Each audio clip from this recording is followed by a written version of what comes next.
dedication. Of course, the motion before the House tonight is this House would reintroduce puberty blockers in the NHS. Now, currently, even after West Reading's reforms, puberty blockers are still prescribed for things like early onset puberty, and this is not what the debate is dealing with. The debate is specifically dealing with children experiencing issues with gender identification. Please be aware, of course, of the sensitive nature of this debate. Please be respectful of the gentlemen speakers. I will call you out of order if it's deemed that an incident is damaging to the civility of the chamber. Now, let's proceed to the main proceedings of the evening. Motion before the House, this House will reintroduce puberty blockers in the NHS. On the proposition, we have Councillor Chris Northwood, Deputy Leader of the Liberal Democrats in the Manchester City Council.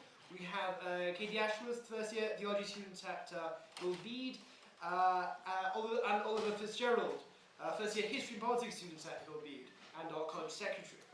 On the opposition, we start with Ms. Amy Gallagher, the Social Democratic Party's candidate for Mayor of London earlier this year, and former nurse at the Tavistock Clinic. We have Mr. Jonathan Gullis, former Conservative MP and Minister of State for Schools. And we have Nurulain Jamal, who is a first-year English student at Hatfield College. Please, could I invite Ms. Chris Northwood to start the case for the proposition.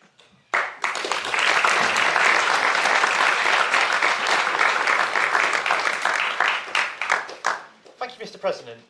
So I'm Chris Northwood, my pronouns are she and her, and I'm a trans woman, a Liberal Democrat councillor, and I'm Deputy Leader of the Opposition on Manchester City Council. Professionally, I'm also a Senior Software Engineer for a national charity. The question we're discussing is whether or not the NHS should prescribe puberty blockers. The question about what medicines get prescribed is usually between a doctor and their patient, so the fact we're having this debate at all is an oddity.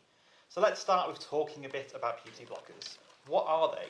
Well, this is the box some puberty blockers come in. I take them every 3 months through an injection from a healthcare assistant to my GPs, but this is exactly the same drug that is prescribed to children who are experiencing distress in puberty, the so-called puberty blockers. Now, if that child's experiencing distress because their puberty is too early, then there are no restrictions on them being given it. But if that child's in distress because their puberty is causing gender dysphoria, then all of a sudden the government have issues with that, to the point that has caused political interference in determining what doctors are allowed to prescribe. And that's not just doctors in the NHS, but also private doctors. They are no longer allowed to prescribe this drug even in where they think it's the best treatment. And as an aside, as an adult who receives testosterone blockers, this has resulted in additional NHS bureaucracy, as my doctor now has to sign my petition to say that I am over 18 when I go collect my prescription. This drug is triptorelin. It's a type of drug called a GnRH agonist. It makes the hormone-producing organs think that there is enough hormone already in the system and it doesn't need to produce any more. Some of the debate around puberty blockers might make you think that this is being given out like candy to children. In practice, there were fewer than 80 children a year that were being prescribed this drug before the ban came in. Such is the state of the NHS, where many children who may have benefited from taking puberty blockers, they actually age out on the waiting list before they are seen and benefit from it. So we are talking about quite a small number of children receiving this. The theory behind the drug is that it gives youths who are experiencing dysphoria or otherwise questioning their gender in puberty time to work through that and figure out what they want to mean. After a period of time, there is a decision to either start taking cross-sex hormones, to start a medical transition, or to come off the blocker and then let a natural puberty run its course. The underlying theory is that going through only one puberty, rather than a wrong gender puberty and then a second puberty later in life, which is what I've done, results in better life satisfaction. It is true that there is precious little research into transgender healthcare, especially transgender healthcare which actually includes real-life results of patients.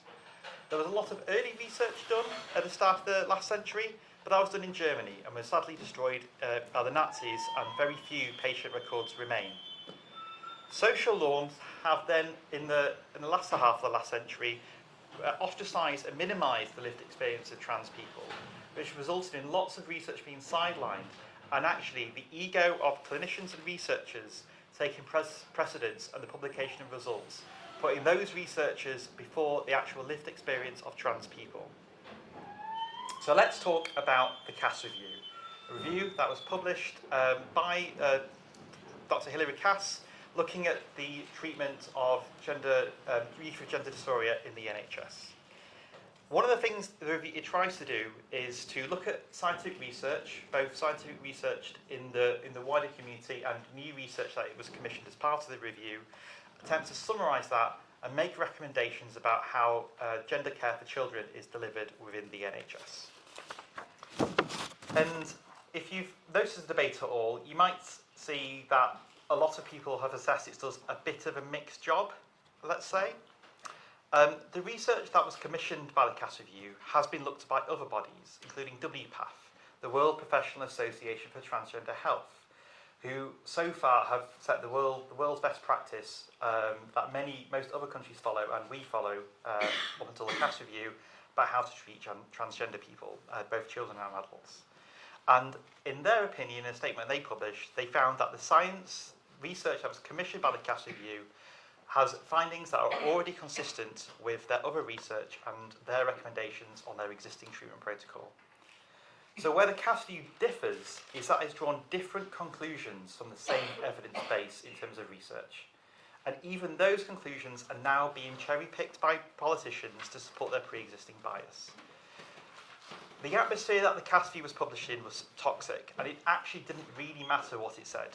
I know a lot of the trans community wholeheartedly rejected the review because of the fear of how it was commissioned and what it said, regardless of what it actually said. And similarly, many of those with anti-trans biases cherry-picked what was in the report, the ones that reinforce what they wanted to believe, rather than looking at the report holistically. So let's get this straight. What does the Cass Review say about puberty blockers? It says they should be prescribed on the NHS. It says that those people who have prescribed it should become research subjects, and if you do not consent to be a research subject, your ability to access this medicine should be removed from you. And I hope I don't have to go into the implications of consent to take part in a research subject that ethical decision has.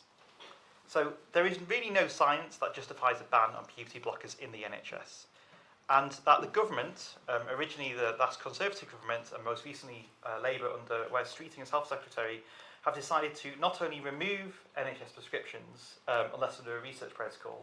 The research protocol, by the way, does not yet exist. They are still designing it. There might be one, hopefully will be one to come in the future, but saying you can only have this under a research protocol when there is no research protocol is a bit of a joke. So they're also interfering with the relationship between a doctor and a patient in settings that are not government controlled, in private settings, without any science that points to or understands that data. There is unknowns and there is unproven, low risk, but they are not high enough to justify a ban. It's nothing more than a political decision, and politics has no place in clinicians determining what is the most suitable treatment for a patient. Differing interpretations of the science have brought out different results. Remember, there are fewer than 80 children a year prescribed puberty blockers before the ban, and almost all of those children determined that they were indeed trans and went on to medically transition. The fact that only a tiny portion of the waiting list actually got the drug, and of those that do, they went on to transition, suggests that the barrier to giving the drug was too high already under the previous metric, and it wasn't meeting its purpose of giving children time to figure out how they want to transition, or whether they want to transition. I went through the wrong puberty and have to live with the effects of that.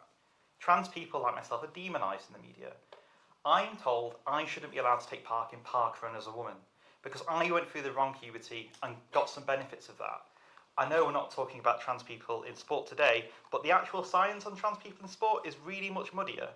How much benefit someone that went through a male puberty that has then had testosterone suppression has done is inconclusive, very dependent on the sport, and many sports actually negligible difference. But at the same time, those forces that say you've gone through the wrong puberty, therefore you can't partake in sport as a woman, would also block me from would have blocked me from taking the drugs that would have prevented me from going through the male puberty. So, if anything, I believe the barrier to accessing puberty blockers should be lower. It shouldn't not just be prescribed by the NHS, but it should be easier to answer so more people get the benefit of time to make that decision. And yes, it absolutely should be accompanied by research, but it needs clinicians with their patients, not politicians that are afraid not debating societies, to make that decision. So, my answer to the question of should this house prescribe puberty blockers on the NHS? If clinicians make the determination that it's the right call for their patients to receive it, absolutely. Thank you.